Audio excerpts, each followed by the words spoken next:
Welcome to my channel friends.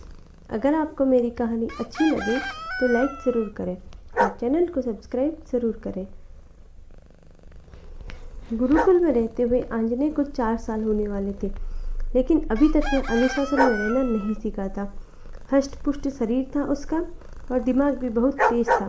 परेशानी थी तो बस इसी चीज़ की कि उसके जीवन में कोई लक्ष्य नहीं था और इस कारण वह अपनी शक्ति गलत कामों और शैतानियों में व्यर्थ कर देता था। हर रोज़ नई तरह की शैतानियों वो अक्सर ही करता रहता। एक बार तो वह एक सोते हुए सहपाठी को उठाकर गुरुकुल के बाहर छोड़ आया था और सुबह उसके गुम होने से चारों तरफ हाहाकार मच गया था।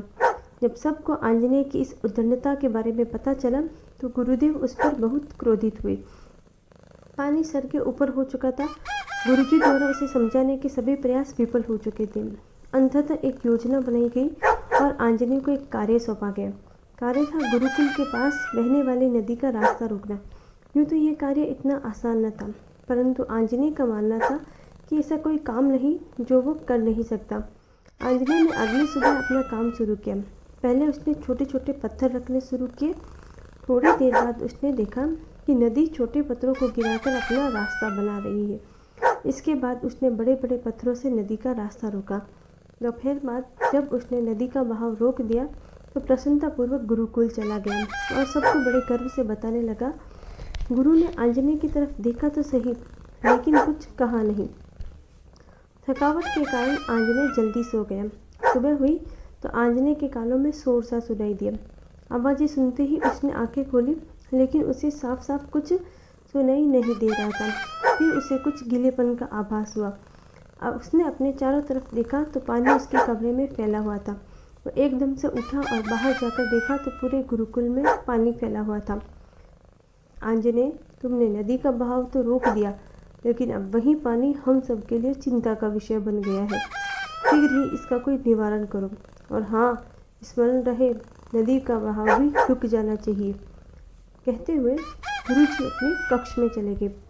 उस दिन आंजनेय बिना कुछ खाए पिए ही गुरुकुल से बाहर चला गया और दिन रात एक कर उसने पत्थरों का ढेर सारा अंबार लगा नदी का बहाव रोक दिया और दूसरी सुबह वापस आ गया। गुरुकुल में सभी को आदेश था कि कोई भी आंजनेय की किसी प्रकार से सहायता नहीं करेगा।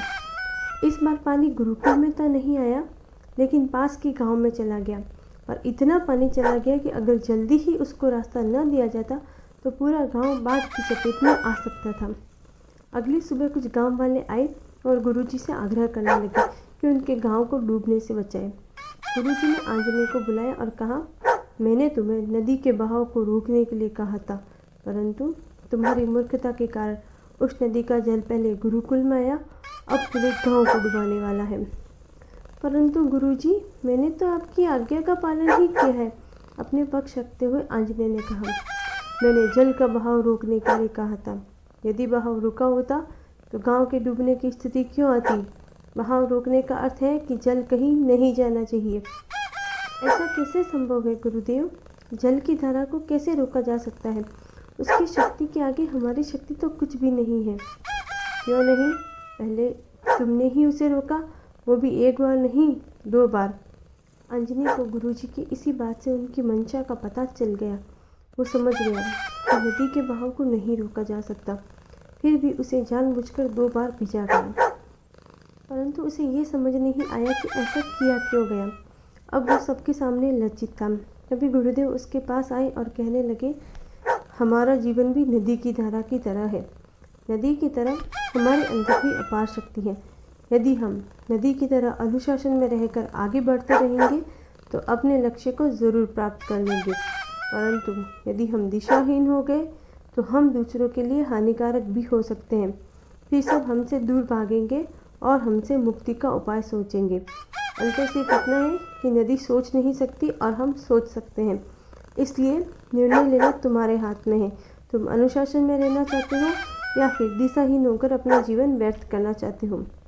इतना कहकर गुरुदेव तो चले गए, लेकिन गुरु की ये बातें सुन आंजनेय को अपने अंदर एक अजीब सी घुटन महसूस होने लगी।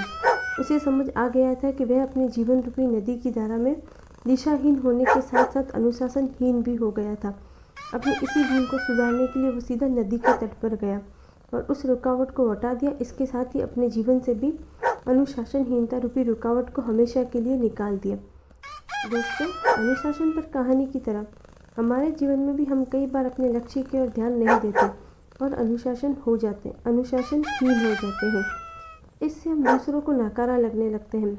अनुशासन में रहकर ही हम अपने आप को काबिल बना सकते हैं।